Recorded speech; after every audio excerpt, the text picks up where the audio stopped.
Hi there, welcome to Pip's Tips, the online bike maintenance videos. Today we're going to concentrate on Weinmann side pull brakes. They're vintage, just like me. This is the old Carlton Fixie that I commute to work on. And this is the Weinmann side pull that we're going to work on today. The first job is to remove the cable nipple, and if we just squeeze gently with a pair of pliers, that'll come off easily.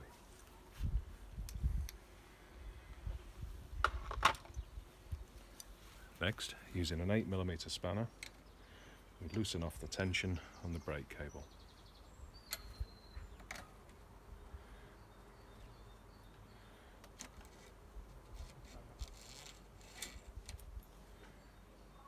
And that leaves the caliper free to come off.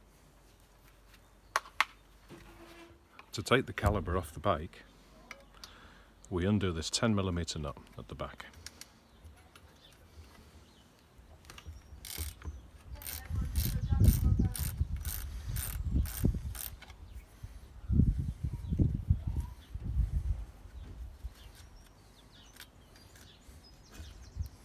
Caliper pulls away, and we keep the nut and washer safe as we go to the workbench to start to strip it down. Here's the brake in the workshop after we've taken it off the bike. First thing we're going to do is take the spring pressure from the arms, and we're going to do that with a screwdriver, hook under the spring and flick it up like that. Next thing, we're going to turn it round, rest it there, and we're going to undo the nut which retains it. To undo the nut, we're going to gently clamp this collar in the vise, like that. Not too hard because we don't want to distort it. This is a 9mm nut across the flats, but we don't have a spanner that size. So we're going to use an adjustable. It doesn't take much to loosen it. Then we can use our fingers to remove the nut. Nut first, then the washer. Put them to one side, and then we start to disassemble the brake. First piece comes off like that, leaving these washers behind. So we're going to give this a clean up, ready for reassembly.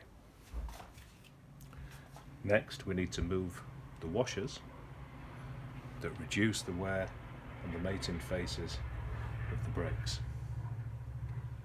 Only one in this case. We're going to give that a good clean up, and then we're going to clean up this brake arm.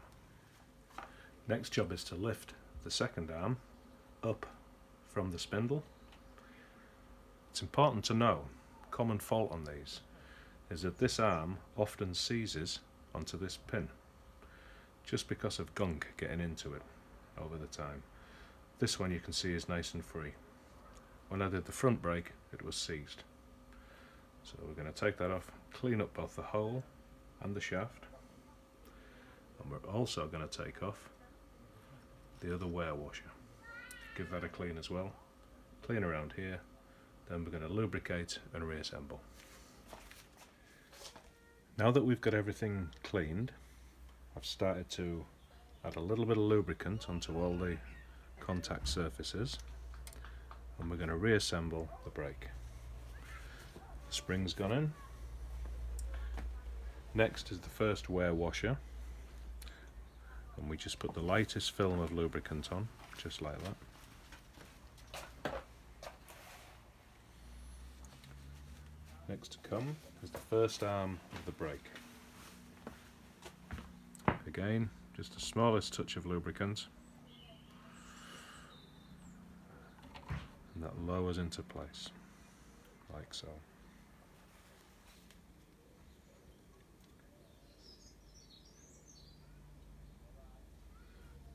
When I disassembled the brake earlier, I thought there was only one washer between the two faces, but I was wrong. There was two, they were just stuck together. So we're refitting them. Again, the lightest bit of lubricant in between. And they're in place. Now, the second arm, here's the wearing face again, just the lightest touch of lubricant. That drops into place like so.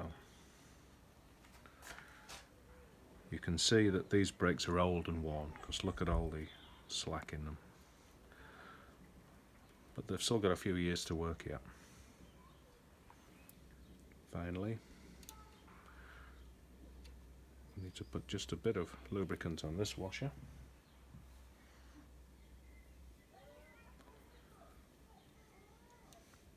And then we refit this locking nut.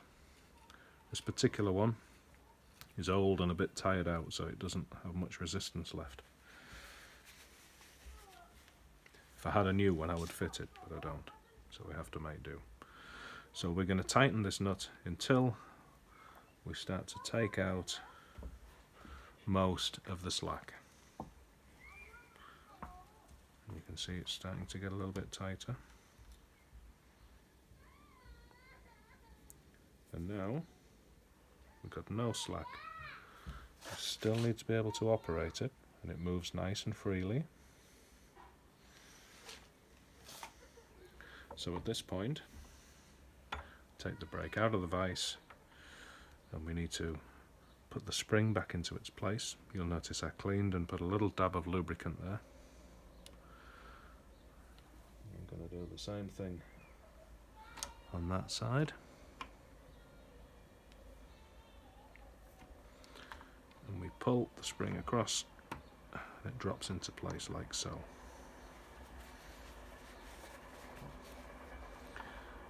Now, nice and smooth, bit of spring pressure against us. It's time to fit it back onto the bike. So I've put the brake back into the hole in the frame. And now is where we fix it firm with the nut and washer. Finger tight to start with. And then when we're almost there, we pinch the brake blocks onto the rim, like so. That centralizes us nicely. And then, using the spanner, we just give it a gentle nip. Not too mad. Next job is to feed the cable in.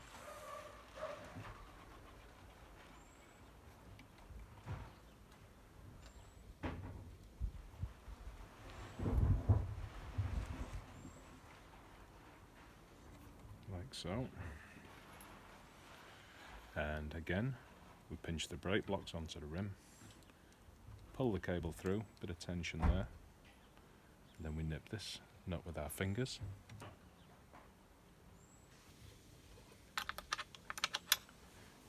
And then again, a gentle nip with an 8mm spanner.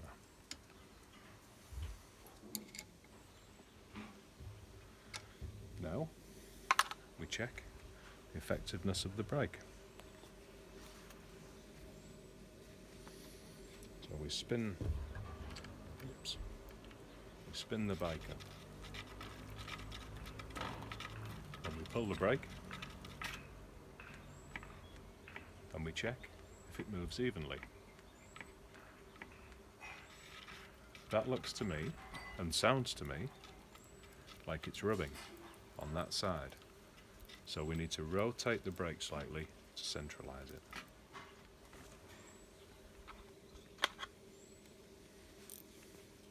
To do that, we just gently loosen the nut slightly, and we're going to rotate the brake just a fraction clockwise, and a gentle nip. Squeeze it a couple of times. We can still see that it needs to go more, because it moves more on this side than this side.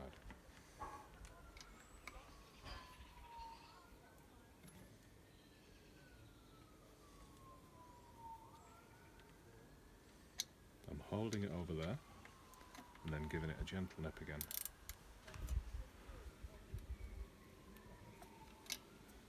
And we'll try it again.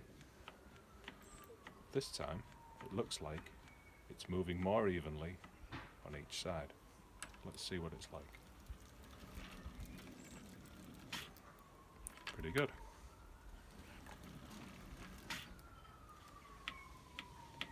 And then a final nip just to make sure that everything's tight.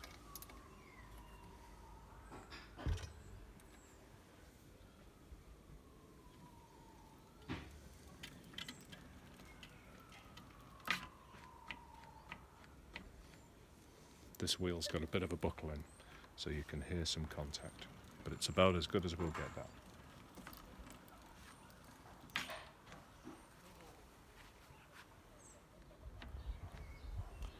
So if we're happy with that, we give a final nip on the pinch bolt, and then we refit the nipple. I might be able to use this one twice, let's see. Yeah. So it's as simple as that. You know how to set up a Weinmann side pull brake. Join me for the next video. Bye for now.